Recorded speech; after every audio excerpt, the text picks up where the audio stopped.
오늘 함께 읽으신 본문은 바벨탑 이야기로 많이 알려져 있습니다. 어떤 대상이든 이름이 참 중요한데요. 이름이 대상을 규정하기 때문입니다.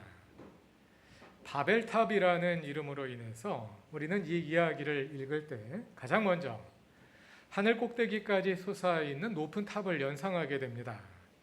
그리고 많은 사람들에게서 그 높은 탑은 하나님과 같이 되려는 인간의 교만을 상징합니다.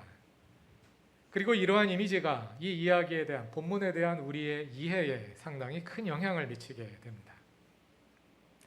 물론 인간의 교만이 오늘 본문의 중요한 주제 가운데 하나인 것은 사실입니다. 그러나 그것이 핵심은 아닙니다. 오늘의 본문에 사람들이 높은 탑을 쌓아 하나님과 같이 되려 했다 하는 말은 나오지 않습니다. 다 같이 본문 4절을 읽어보겠습니다. 그들은 또 말하였다. 자, 도시를 세우고 그 안에 탑을 쌓고서 탑 꼭대기가 하늘에 닿게 하여 우리의 이름을 날리고 온 땅 위에 흩어지지 않게 하자. 하나님과 같이 되자, 그런 말은 없죠. 그들은 꼭대기가 하늘에 닿는 높은 탑을 쌓으려 했는데요. 그 이유가 뭔가요? 이름을 날려서 온 땅에 흩어지지 않으려는 것이었습니다. 이름을 낸다는 것이 어떤 함의를 가지는지는 분명하지 않습니다. 그러나 분명한 것은 그러한 행동의 목표가 흩어지지 않는 데 있다는 것입니다. 본문의 이야기에서 높은 탑을 세우는 것과 흩어지지 않는 것, 이 둘은 밀접하게 관련되어 있습니다. 그러나 그 가운데서도 흩어지지 않음이 핵심이고 높아짐은 그에 연관된 부수적인 주제입니다. 그러므로 본문을 잘 이해하기 위해서는 이 흩어짐을 잘 이해하는 것이 중요합니다. 오늘의 본문에는 도시와 탑, 개역개정판으로 읽으면 성읍과 탑이 함께 등장합니다. 방금 함께 읽은 4절을 보면 사람들이 도시를 세우고 탑을 쌓자고 하죠. 이어서 5절을 보면 그 도시와 탑을 보시기 위해서 주님께서 내려오십니다. 하나님께서 그 일을 막으십니다. 그 결과가 어떻게 되었을까요? 8절을 다 같이 읽어봅시다.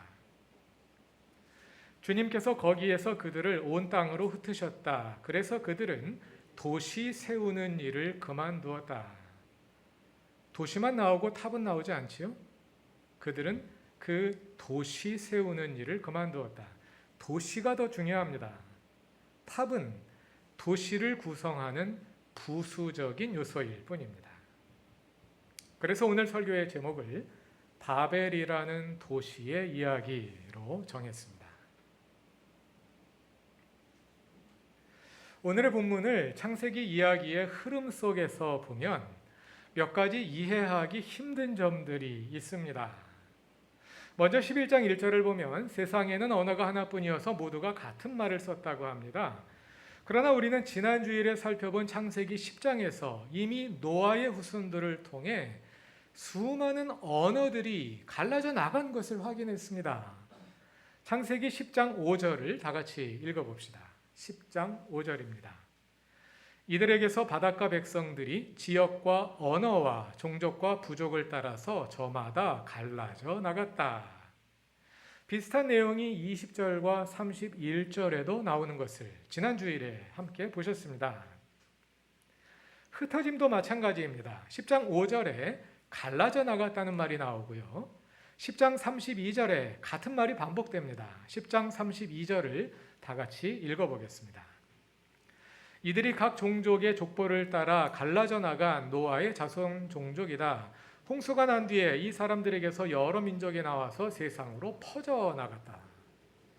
이미 언어들이 갈라져서 수많은 언어들이 생겨났고 여러 민족들이 온 세상으로 퍼져나갔습니다. 그런데 오늘 본문인 11장은 언어가 하나였고 사람들이 흩어지지 않으려 했다고 말합니다. 어떻게 된 걸까요? 해석자들 중에는 창세기 11장의 사건이 10장보다 먼저 벌어진 일이라고 보는 분들도 있습니다. 그러나 그렇게 보더라도 문제가 해결되지는 않고 오히려 설명할 수 없는 다른 문제들이 생깁니다. 만일 11장의 사건이 먼저라면 홍수 후에 이 땅에 사람은 노아의 가족밖에 없었으므로 도시를 세우고 탑을 쌓은 사람들이 노아의 가족들이라고 보아야 할 텐데요. 그럼 노아의 가족이 홍수로 구원받자마자 심각하게 타락해서 이런 일을 저질렀다, 이렇게 보기는 어렵겠지요. 그러므로 창세기에 나오는 그 순서대로 읽으면서 거기에서 의미를 찾아보는 것이 좋을 것입니다. 다 같이 창세기 11장 1절을 읽어봅시다. 처음에는 세상에는 언어가 하나뿐이어서 모두가 같은 말을 썼다. 여기에 언어라는 단어와 말이라는 단어가 나옵니다. 세상에는 언어가 하나뿐이어서 모두가 같은 말을 썼다. 여기에 나오는 언어와 말은 10장에서 언어로 번역된 단어와 다릅니다. 아까 확인한 10장 5절, 20절, 31절에 언어라는 말이 나오는데요. 히브리어로 라숀이라는 같은 단어가 3번 반복하여 사용되었습니다. 라숀은 혀라는 뜻이고요. 언어를 가리키는 의미로 종종 사용됩니다. 그와 달리 11장 1절에는 사파와 따바르라는 단어가 사용되었습니다. 먼저 사파는 입술이라는 뜻이고요. 이 단어도 언어라는 뜻으로 사용될 수 있습니다. 그러나 따바르는 좀 다릅니다. 따바르는 말해진 것을 가리킵니다. 구약 성경에서 자주 그리고 다양한 의미로 사용되는 단어인데요. 하나님의 말씀이 따바르입니다. 말해진 것이 말씀이죠. 또 예언자들이 선포하는 메시지도 따바르이고요. 명령이나 조언이나 약속이나 요청이나 결정사항을 가리킬 수도 있습니다. 그러니까 아주 일반적인 의미에서 말이라고 생각하시면 되겠습니다. 그러니까 정리하자면 10장과 11장이 둘 다 언어와 흩어짐에 관해서 말하지만 창세기는 두 장에 서로 다른 단어를 사용함으로써 무언가 다른 것을 보여주려 하고 있구나 하는 것을 눈치챌 수 있습니다. 창세기 10장에 담겨있는 내용이 온 인류의 종족과 언어의 분화를 보여주는 거시적이고 일반적인 서술이라면 오늘의 본문인 창세기 11장은 아마도 그 과정에 어느 한 지역에서 일어난 특수한 사건을 서술하고 있는 것으로 보입니다. 또 창세기 10장이 창조의 섭리에 따른 인류의 자연스러운 확산을 보여주는 반면에 11장은 어떤 사람들이 하나님의 뜻에 거역하려 하다가 좌절된 일을 보여줍니다. 이러한 기초적인 이해를 가지고 본문을 차근차근 읽어보기로 하지요. 먼저 본문에서 오해를 불러일으킬 수 있는 것이 세번역 1절에 나오는 처음에라는 부사어인데요. 히브리어 원문에는 처음에라는 말이 없습니다. 1절의 원문에는 이 사건이 언제 일어났는지를 알려주는 시간적인 정보가 전혀 담겨 있지 않습니다. 그냥 그런 일이 일어났다 이렇게 서술할 뿐입니다. 또 하나 해석의 여지가 있는 것은 세상에는 이라는 어구입니다. 개역개정판은 온 땅이라고 직역했습니다. 그러니까 온 땅의 언어가 하나였다. 이렇게 말하니까 얼핏 듣기로는 언어가 분화되기 전에 온 지구상의 언어가 하나였던 때를 가리키는구나. 이렇게 해석될 수도 있습니다. 그러나 구약 성경에서 온 땅이라는 말은 문자 그대로 지구 전체를 가리키기도 하지만 지구상의 한 지역을 가리킬 때도 동일한 단어를 사용합니다. 예를 들어서 바로 다음에 창세기 13장 15절을 보면 하나님께서 아브라함에게 하시는 말씀이 나오는데요. 내 눈에 보이는 온 땅을 너와 내 자손에게 주겠다. 이렇게 하나님께서 아브라함에게 말씀하십니다. 이거는 지구 전체를 너에게 주겠다 이런 뜻이 아니라 가나안 땅을 주겠다 하는 그런 뜻이지요. 네, 가나안 땅을 가리키는데 온 땅 이렇게 말합니다. 그러니까 오늘 본문에 나오는 온 땅이라는 말도 그처럼 한 지역에서 일어난 사건을 서술합니다. 11장 2절에 의하면 그곳은 시날 땅입니다. 11장 2절을 다 같이 읽어봅시다. 사람들이 동쪽에서 이동하여 오다가 시날 땅 한 들판에 이르러서 거기에 자리를 잡았다. 시날 땅이 어딜까요? 지난 주일에 나왔습니다. 지난 주일에 함께 읽은 10장 10절을 보면 그가 다스린 나라의 처음 중심지는 시날 지방 안에 있는 바벨론과 시날 땅이란 바벨론이 있는 메소포타미아 지역을 가리킵니다. 그럼 본문은 그 지역에서 일어난 무슨 일을 보여주는 걸까요? 본문 3, 4절에 의하면 사람들이 도시와 탑을 세웠습니다. 3절은 건축에 사용된 재료들을 보여주는데요. 사람들은 돌 대신에 벽돌을 쓰고 흙 대신에 역청을 사용했습니다. 이것은 아마도 건축 기술의 발달을 보여주는 것 같습니다. 돌이라는 자연 재료 대신에 벽돌이라는 인공 재료가 사용되고 있고요. 흙 대신에 역청을 썼다는 말도 아마 비슷한 함의를 가지고 있는 것으로 이해됩니다. 그렇다면 3절과 4절은 발달하고 있는 인류의 문명을 상징적으로 보여주는 장면이 되겠습니다. 그래서 본문을 문명 비판이라는 관점에서 읽을 수 있습니다. 그러나 그것만으로는 충분하지 않습니다. 왜냐하면 문명을 그 자체로 나쁘다고 할 수는 없으니까요. 모든 문명은 나쁘다, 그런 이야기를 하려 하는 건 아니겠죠. 그러면 우린 전부 다 자연으로 돌아가서 원시인처럼 살아야 하지 않겠습니까? 그런 뜻은 아닐 겁니다. 문명이 어떤 목적으로 잘못 사용되었는지를 찾는 것이 중요할 것입니다. 또 우리는 인류 문명이라고 말함으로써 마치 문명에 대해서 모든 인류가 동일한 책임을 지고 있는 것처럼 생각하기 쉽습니다. 그러나 그렇지는 않지요. 문명은 모든 사람들에게 널리 유익을 가져다 줍니다. 그러나 모든 사람에게 공평하지는 않습니다. 인류 문명으로 더 많은 이익을 보는 사람들이 있는가 하면 오히려 해를 더 많이 보는 사람들도 있기 마련입니다. 오늘의 본문에서도 그런 점들을 식별해낼 수 있습니다.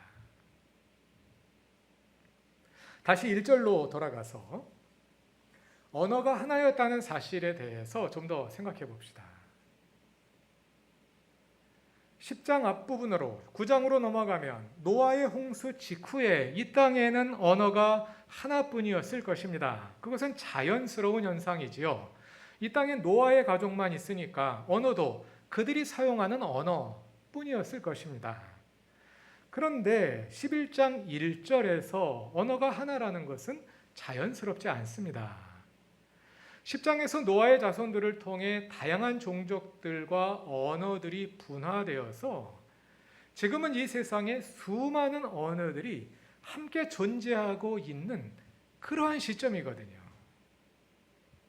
세번역 1절은 세상의 언어가 하나뿐이었다 이렇게 옮겼는데요. 원문에 뿐이라는 말은 없습니다. only one language가 아니라 그냥 one language입니다. 세상에 one language가 있었다. 여기서 하나의 언어란 국제 공용어를 가리키는 것 같습니다.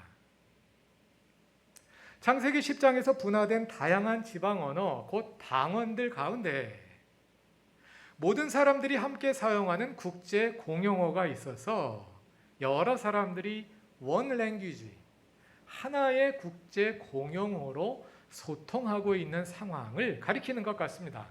오늘날로 말하자면 영어나 불어, 중국어나 러시아어와 같은 그런 국제 공용어 말입니다. 자, 그런데 여러분, 국제 공용어는 어떻게 만들어지나요? 여러 사람들이 모여서 회의를 통해 국제 공용어를 결정하나요? 국제 공용어는 대개 강대국이 수많은 약소국들을 지배하여 점령하여 제국을 세움으로 만들어지지요. 일제가 한국 사람들에게 일본어의 사용을 강요했습니다. 말이 안 통하면 지배할 수 없기 때문입니다. 이런 식으로 지배자의 언어를 피지배자들이 사용할 때 그것이 국제 공용어가 됩니다. 언어에는 정신과 문화가 담겨 있습니다. 일본어를 사용하고 일본어로 교육을 받다 보면 한국인들이 어느새 일본식으로 사고하게 되고 일본의 문화를 자연스럽게 받아들이게 됩니다. 피지배자들이 지배자의 문화에 편입되어 하나의 백성이 됩니다. 본문 6절을 보시면 사람들이 같은 말을 쓰는 한 백성으로서 이런 일을 한다, 이렇게 하나님이 말씀하시는데요. 히브리어 원문을 직역하면 다음과 같습니다. 보라, 하나의 백성, 하나의 언어. Look, one people, one language. 이렇게 되어 있습니다.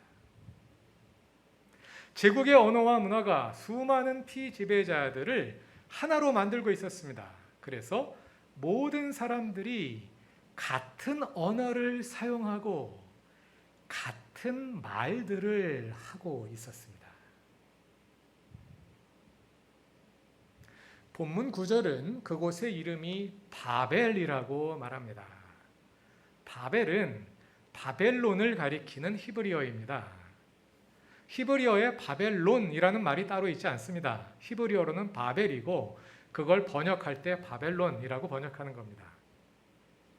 바벨론이 제국의 모델이 되고 있는 것으로 보입니다.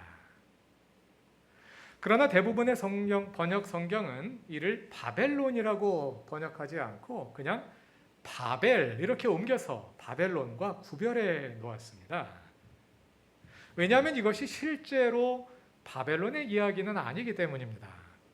그보다는 인류 역사에서 흥망성쇠를 반복한 제국들을 바벨론을 모델로 삼아서 하나의 원형으로 보여주는 것이라 생각됩니다. 제국은 흩어짐을 거부하고 사람과 자원을 한 곳으로 모으려 합니다. 그러나 이것은 하나님의 창조의 섭리에 어긋나는 일입니다. 다 같이 창세기 1장 28절을 찾아보겠습니다. 창세기 1장 28절을 다 같이 읽어보겠습니다. 하나님이 그들에게 복을 베푸셨다. 하나님이 그들에게 말씀하시기를 생육하고 번성하여 땅에 충만하여라. 땅을 정복하여라. 바다의 고기와 공중의 새와 땅 위에서 살아 움직이는 모든 생물을 다스려라 하였다. 생육하고 번성하여 땅에 충만하여라. 땅을 가득 채워라. 흩어지라는 말씀이지요. 그런데 이 흩어지라는 말씀은 바로 앞에 27절에 나오는 하나님의 형상과 연결되어 있습니다. 하나님의 형상, 젤렘은 여기가 누구의 통치 영역인지를 보여주는 조각상을 가리킵니다. 온 세상에 흩어져서 이 땅의 주인이 하나님이심을 보여주는 젤렘이 되라는 것입니다. 그 흩어짐의 중심에 우리의 주님이신 하나님이 계십니다. 하나님이 홀로 중심이 되시고 우리 모두는 이 땅에 흩어져서 하나님의 주 되심을 이룹니다. 그러나 제국은 흩어지기를 거부합니다. 그들이 스스로 중심이 되고자 합니다. 그리고 하나님의 젤렘 대신 곳곳에 자기들의 이름을 세웁니다. 이름을 내어 흩어지지 않으려 하는 것입니다.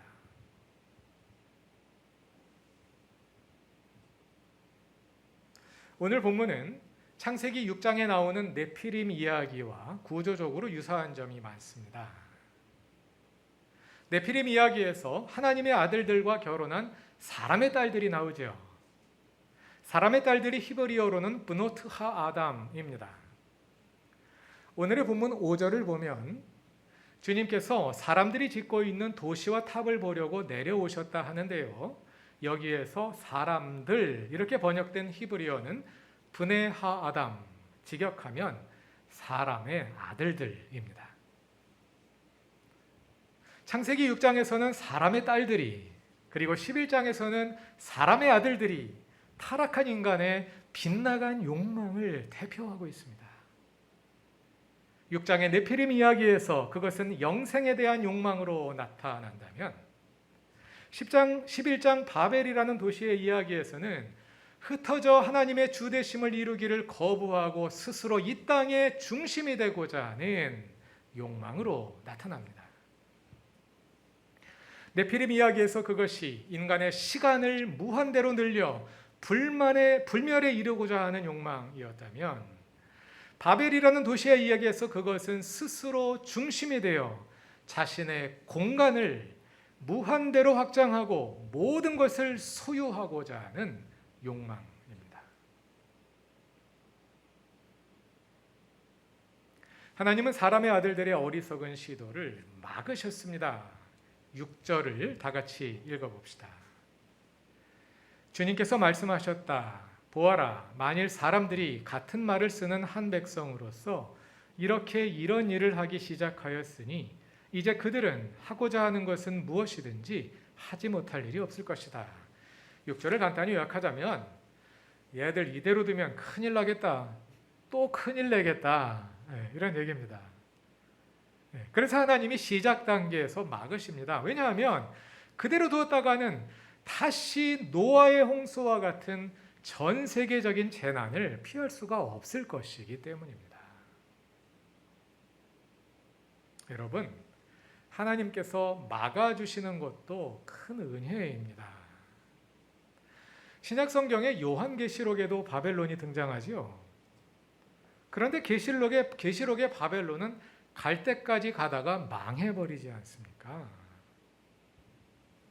하나님께서 막아주시고 흩어주시는 것을 감사히 여겨야 합니다. 우리도 흩어져 있습니다. 코비드 팬데믹으로 인해 많은 사람들이 마음대로 모이지 못하고 그래서 주일에 한 자리에서 대면하여 만나 예배를 드리지도 못합니다. 많은 사람들이 이 흩어짐을 재앙으로 받아들입니다.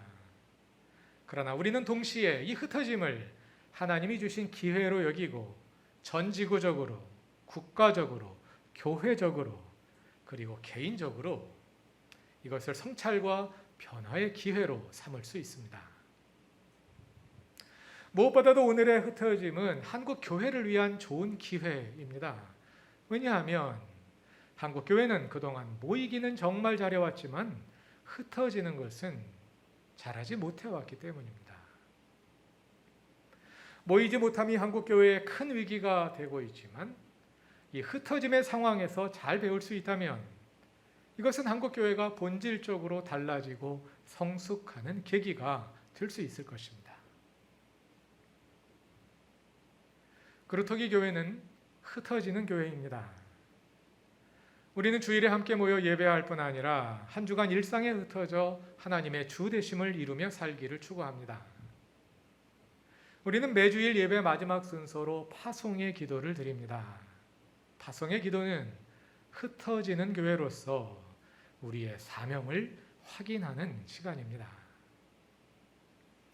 그루터기 교회는 처음부터 흩어지는 교회였기 때문에 이 흩어짐의 상황에 상당히 잘 적응하고 있습니다. 그러나 정말 잘 적응하고 있는가 하는 진지한 성찰이 필요합니다. 우리가 진정 흩어지는 교회로서 존재하고 있느냐 말입니다. 흩어지는 교회가 뭘까요? 그냥 안 모이는 것이 흩어지는 것이 아닙니다. 흩어진다는 것은 중심에 있지 않는다는 것입니다. 중심에 있지 않고 변두리로 간다는 말입니다. 그것이 흩어진다는 말입니다. 그리스도를 우리의 중심으로 삼고 일상의 강력에 흩어져 교회뿐 아니라 우리의 일상에 하나님의 주 되심을 이루는 것입니다. 그러므로 우리가 잘 흩어진 것인지 아니면 그냥 안 모인 것에 불과한지 확인하고 싶다면 우리의 중심에 무엇이 있는지를 보면 됩니다. 내가 중심입니까? 내 가족이 중심입니까? 내 일이 중심입니까? 그럼 그건 흩어진 것이 아닙니다. 그냥 안 모인 겁니다. 그게 아니라 우리의 중심에 하나님이 분명히 자리 잡으신 가운데 우리의 일상 속에서 우리가 하나님의 주 되심을 이루는 찔렘으로 살아가고 있습니까? 그럼 잘 흩어진 것입니다. 흩어짐의 모습은 다른 사람들과의 관계에서도 확인할 수 있습니다. 중심이 되려는 사람은 자신의 언어와 관습을 다른 사람들에게 강요합니다. 그러나 흩어짐을 지향하는 사람은 다른 사람의 말에 귀를 기울이고 소통하기 위해 힘씁니다. 나는 주변으로 물러서고 모든 사람이 함께 중심이 되도록 인도합니다. 내가 중심에 있지 않고 모두에게 중심을 양보하고 있습니까? 그러면 잘 흩어진 것입니다.